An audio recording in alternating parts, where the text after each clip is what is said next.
کہ وہ ساری قیودات، ساری شرائط، سارے الحمدللہ پردے کے تمام کے ساتھ ہو رہا ہے. اس کام کے فوائد اور اس کا اثرات اللہ تعالیٰ کے فضل و کرم سے بالکل واضح ہیں، نمایاں ہیں، نظر آتے ہیں. اللہ تبارک و تعالیٰ کی رحمت سے قبولیت ہے. بس ہے کہ بھائی علم صحیح کے ساتھ ہو کام. سمجھے آپ؟ کچھ تجاوزات ہیں، ان کی اصلاح کی ضرورت ہے. تو اور اصلاح جو ہے وہ کھلے دل سے ہو. اس میں یہ چونکہ کام اللہ کا ہے، اللہ سے بڑا کا. لہذا اگر کوئی اس میں کوئی شخص کسی بات کی نشاندہی کرتا ہے، اس کو سمجھو کہ میرا مقصد ہے، اس کو اپنا مخالف نہ سمجھو، اور اس کو اس طریقے سے سمجھو کہ بھئی یہ دین. اب ہم ساری دنیا میں الحمدللہ ہم یہ کہتے ہیں کہ اللہ تعالیٰ نے جس طرح اس سے کام لیا ہے، اللہ تعالیٰ نے وہ کسی اور جماعت سے نہیں لیا. اتنا بڑا کام عوامی سطح پر اس نے کیا. اور میں کہا کرتا ہوں کہ حضرت مولانا الیاس صاحب رحمۃ اللہ علیہ کے سینے کی آگ ہے جو پھیل رہی ہے. وہ سینے کی آگ جو ہے، وہ سینے کی آگ کسی نام و نمود کے لیے نہیں تھی، کسی منصب اور عہدے کے لیے نہیں تھی. وہ صرف اللہ، خالصاً اللہ کے لیے تھی. جب تک وہ جذبہ برقرار رہے گا انشاءاللہ جماعت ترقی کرے گی. اور خدا نہ کرے اس میں کوئی رخنا آ گیا کہ اس میں اخلاص میں کمی آ گئی، مناصب میں، عہدوں میں، تنظیم میں خرابی پیدا ہو گئی تو پھر نقصان پڑتا. یہ میں ہر جگہ کہتا ہوں. اب دو قسمیں ہو گئی ہیں جماعت کی. یہ سمجھو دو مسلک ہو گئے.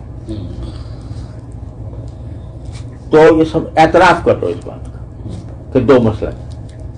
ان سے بھی کہتا ہوں، آپ حضرات سے بھی کہتا ہوں، دو مسلک ہیں. جو اس مسلک کو اختیار کرنا چاہتا ہے وہ چاہے، جو اس کو اختیار کرنا چاہتا ہے وہ جا رہا ہے. لیکن کام نہ چھوڑے، کام نہ چھوڑے، اور کسی ایک مسلک کو حق مطلق اور دوسرے کو باطل مطلق نہ سمجھے، اور لڑائی جھگڑے سے پرہیز کرے. لڑائی جھگڑے سے پرہیز کرے. اب انگلینڈ میں کہاں کہاں جی بالکل یہ بات ہے، جھگڑے ہو رہے ہیں، مسجدوں میں جھگڑے ہو رہے ہیں. تو پھر کیسے نور آئے گا، کیسے برکت آئے گی؟ جھگڑا ختم کریں. کوئی اس طرح کر رہا ہے تو اس کو اس طرح کرنے دو، کوئی اس طرح کر رہا ہے اس کو اس طرح کرنے دو. اللہ کے لیے کر رہے ہیں. جو اور بدگمانیاں، بد زبانیاں، اس سے پرہیز. دو چیزیں، بدگمانی اور بد زبانی، اس سے پرہیز کریں. یہی میں انہیں حضرات سے عرض کرتا ہوں اور یہ آپ حضرات سے عرض کرتا ہوں. بدگمانی سے بچیں، بد زبانی سے بچیں. اگر کوئی یعنی بات قابل اصلاح نظر آتی ہے، بیٹھ کے بات کریں. بس اس پر عمل کرتے رہیں گے تو انشاءاللہ اللہ کی رحمت سے یہ جو حضرت مولانا الیاس صاحب رحمۃ اللہ علیہ کے سینے کی آگ ہے یہ بجھے گی نہیں. اگر بجھے گی تو ہمارے حرکتوں سے بجھے. اللہ تعالیٰ حفاظت. تو الحمدللہ وہ حضرت کا اخلاص ہے جو یہ آپ سے واقعات بیان فرما رہے ہیں. یہ حضرت کے اخلاص کی برکت سے چل رہا ہے. یہ سمجھے آپ؟ کسی ایک آدمی کی وجہ سے نہیں ہو رہا. یہ بالکل یہ حضرت کے اخلاص کی وجہ سے ہو رہا ہے. تو اس لیے اس کو برقرار رکھیں اور اس کو یہ سمجھیں کہ جو کام ہو رہا ہے اللہ کے لیے ہو رہا ہے. کوئی گالی دے، جواب گالی کے سے نہیں ہوگا. سمجھا؟ پیغمبر کو کہا جاتا ہے یا فی صفاحت وَإِنَّا نَظُنُّكَ مِنَ الْكَاذِبِينَ. آج کوئی کسی باعث کو، کسی داعی کو کوئی کہہ دے ذرا مجمع کے اندر کہ تو بیوقوف ہے، تو جھوٹا ہے، وہ کہے تو جھوٹا، تیرا باپ جھوٹا. پیغمبر کیا کہتا ہے؟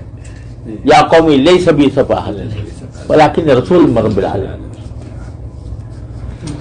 تو اس چیز کو اپنا کر چلیں گے انشاءاللہ، کھلیں گے دروازے، اور یہ جو شقاق ہے یہ بھی ختم ہوگا انشاءاللہ، اور اللہ تبارک و تعالیٰ انشاءاللہ اس میں برکتیں عطا فرمائے. یہ سمجھو چلو دو مسلک ہو گئے، ایک حنفی، ایک شافعی، ایک مالکی، ایک حنبلی، چار ہو گئے نا. سمجھا، دو مسلک ہو گئے. بہت جزاک اللہ، بہت حضرت فائدہ ہوا. دو مسلک ہو گئے. جب مجھ سے پوچھتا ہے کوئی بھائی یہ بہتر ہے یا بہتر ہے، میں نے کہا دونوں اپنے مسلک ہے، سمجھ لو.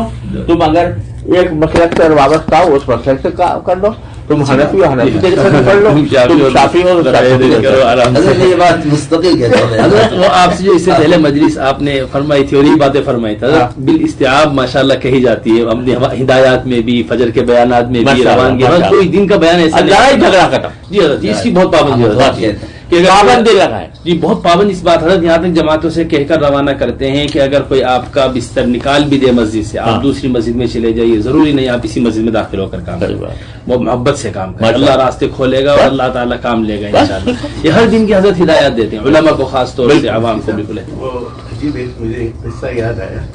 ہم لوگ بنگلہ دیش میں تھے کچھ سال پہلے، وہاں پہ ایک جھگڑا ہو گیا تھا خاصا. جی بہت ہو گیا تھا. اس دوران جو تھا جو ہے مولانا سعد صاحب کو وہاں سے ہٹنا پڑا میدان سے. ہم لوگ مرکز میں گئے تو وہاں مرکز میں انہوں نے مجھے بلایا، کہنے لگے دیکھیں مجمع آیا ہوا ہے. 2 مرتبہ انہوں نے مجھے بلایا، کہنے لگے ایسا نہیں ہو سکتا ہے کہ مولوی ابراہیم صاحب ہیں، ان سے کہیں جا کے بیان دے آئے نا. وہ اس حال میں میرے تو مجھے سوچ، میں نے کہا کہ حضرت کی کیا فکر ہے اس وقت. اس وقت 2 مرتبہ انہوں نے الگ بلایا مجھے اور کہا کہ مولوی ابراہیم صاحب سے کہہ دیں جا کے بیان کر لیں، کم سے کم تشکیل ہو جائے گی، مجمع ہے وہاں پہ. اس بات کو ریکارڈ نہ کریں، ذرا ریکارڈ ہے بند کر دیں.